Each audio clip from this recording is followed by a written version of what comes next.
আসসালামু আলাইকুম দর্শক বন্ধুরা, আপনারা সবাই কেমন আছেন? আশা করি অনেক অনেক ভালো আছেন। আজ আমি আপনাদের বানিয়ে দেখাবো ময়দা ছাড়াই শুধুমাত্র আটা দিয়ে কিভাবে খুব সহজেই ভেজ মোমো বানিয়ে নেওয়া যায়। আর এর সাথে বানিয়ে দেখাবো ঝাল ঝাল মোমো চাটনি কিভাবে তৈরি করতে হয়। তো বন্ধুরা, আপনাদের কাছে একটা রিকোয়েস্ট, পুরো ভিডিওটা না টেনে দেখবেন। ভালো লাগলে অবশ্যই একটা লাইক আর সাবস্ক্রাইব করে দেবেন। তো এই রেসিপির জন্য প্রথমে বাঁধাকপি খুব মিহি করে গ্রেট করে নিয়েছি। এখানে green chilli sauce, soya sauce, গোলমরিচ গুঁড়ো, লাল লঙ্কার গুঁড়ো, আর এখানে ধনেপাতা কুচি, পেঁয়াজ কলি, লবণ, এখানে টমেটো কেটে নিয়েছি, কাঁচা লঙ্কা, আদা রসুন গ্রেট করে নিয়েছি, এখানে মিক্স মশলা, গাজর গ্রেট করে নিয়েছি, আর 6টা শুকনো লঙ্কা নিয়েছি, আর একটা পাত্রে নিয়েছি 300 গ্রাম আটা। এরপর এখানে দিচ্ছি স্বাদ মতো লবণ, দিয়ে খুব ভালোভাবে লবণটা আটার সাথে মিশিয়ে নেবো। মিশিয়ে নেওয়া হয়ে গেলে এখানে দিয়ে দিচ্ছি 2 চামচ সাদা তেল, দিয়ে খুব ভালো করে আমি ময়ান দিয়ে দেবো। যেভাবে আমরা লুচিতে ময়ান দিই সেভাবে ময়ান দিয়ে দেবো। আর ময়ানটা ঠিক এরকম দিতে হবে, দেখুন মুঠো করলে খুব সহজে মুঠো হয়ে যাচ্ছে। তারপর আমি পরিমাণ মতো জল দিয়ে একটা ডো তৈরি করে নেবো। আর এই ডোটা খুব বেশি শক্ত বা নরম হবে না, একটু নরম হবে এরকম ডো রেডি করে নিয়েছি। এরপর এটাকে আমি ওপরে একটু তেল লাগিয়ে রেস্টে রেখে দেবো 10 মিনিটের জন্য। এরপর উনান জ্বালিয়ে একটা কড়াই বসিয়ে তাতে দিয়ে দিলাম 2 চামচ সাদা তেল। এরপর দিয়ে দিচ্ছি গ্রেট করে রাখা আদা। এরপর দিয়ে দেবো যে শুকনো লঙ্কাটা রেখেছিলাম 7টা মতো, সেটা দিয়ে দিলাম। দিয়ে হালকা একটু নাড়াচাড়া করে নেওয়ার পরে এখানে দিয়ে দিচ্ছি ডুমো করে কেটে রাখা টমেটো। এরপর দিয়ে দিলাম স্বাদ মতো লবণ, দিয়ে খুব ভালোভাবে নাড়াচাড়া করে টমেটোকে নরম করে নেব। আর এর কাঁচা গন্ধটা চলে যাওয়া পর্যন্ত নেড়ে নিতে হবে। এরপর দিয়ে দিলাম শুকনো লঙ্কার গুঁড়ো, দিচ্ছি কয়েকটা কাঁচা লঙ্কা কুচি, এরপর দিয়ে দিলাম 1/2 চামচ গোলমরিচ গুঁড়া, দিয়ে খুব ভালোভাবে নাড়াচাড়া করে মিশিয়ে নিলাম। আবারও দিয়ে দিলাম 1 চামচ চিনি, দিয়ে খুব ভালোভাবে মিশিয়ে দেখুন কালারটা চেঞ্জ হয়ে গেছে। এরকম পর্যায়ে এখানে আমি দিয়ে দিচ্ছি 3 চামচ টমেটোর সস। এটা পরিমাণ বুঝে ব্যবহার করবেন, যতটা টমেটোর পরিমাণ। এরপর আমি কিছু ধনেপাতা কুচি দিয়ে এটাকে উনান থেকে ভালো করে নাড়াচাড়া করে নামিয়ে নেবো।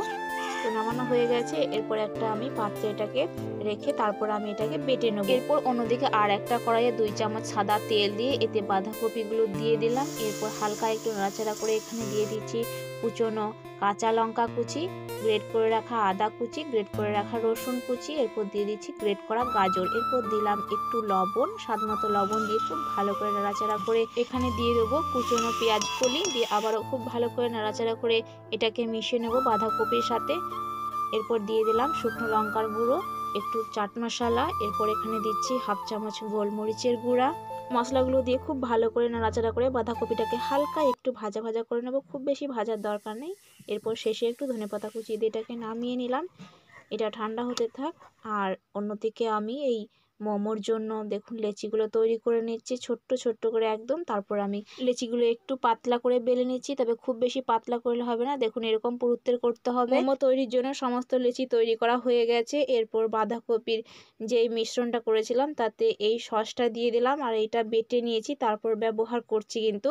এরপর আমি এখানে দিয়ে দিলাম 1/2 চামচের থেকেও একটু কম সয়া সস, এখানে দিচ্ছি 1/2 চামচ গ্রিন চিলি সস, দিয়ে এই দুইটা দেওয়ার পরে খুব ভালো করে বাঁধাকপিটাকে মিশিয়ে নিতে হবে। আর এই সসটা ব্যবহার করার জন্য এই পুরটা খেতে কিন্তু আরও বেশি মজার হবে।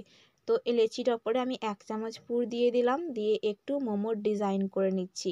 মোমোর কিন্তু অনেক রকম ডিজাইন আছে, আপনারা আপনাদের পছন্দ মতো ডিজাইন করে নেবেন। তবে মোমোর সমস্ত ডিজাইনগুলির মধ্যে সব থেকে বেশি সহজ এই ডিজাইনটাই মনে হয়, সেজন্যই আমি এটা বেছে নিয়েছি আর এই ডিজাইনটাই করছি।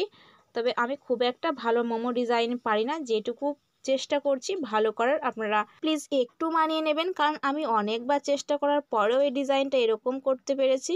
তো দেখুন একটা হয়ে গেছে, অনেকগুলোই করে নিয়েছি। তো সবগুলো মোমো রেডি হয়ে গেছে, এক সেট ভাপে দেওয়ার মতো মোমো রেডি হয়ে গেছে। এরপর আমি একটা ছিদ্রযুক্ত থালা নিয়েছি, দিয়ে আমি একটু তেল ব্রাশ করে নিচ্ছি। খুব ভালো করে তেল ব্রাশ করে নেওয়ার পরে মোমোগুলো সব সাজিয়ে দিলাম এক এক করে। এরপর আমি এগুলোকে ভাপে বসিয়ে দেবো। আগে থেকে একটা পাত্রে আমি জল ফুটতে দিয়েছিলাম দেখুন। আর এই থালার মধ্যে ভাপ উঠে আসলে তারপর আমি ঢাকনা দিয়ে ঢেকে এটাকে প্রায় 15 মিনিট মতো ভাপিয়ে নেব। তো প্রায় 15 মিনিট ভাপানো হয়ে গেছে, দেখুন একদম কালার চেঞ্জ হয়ে গেছে।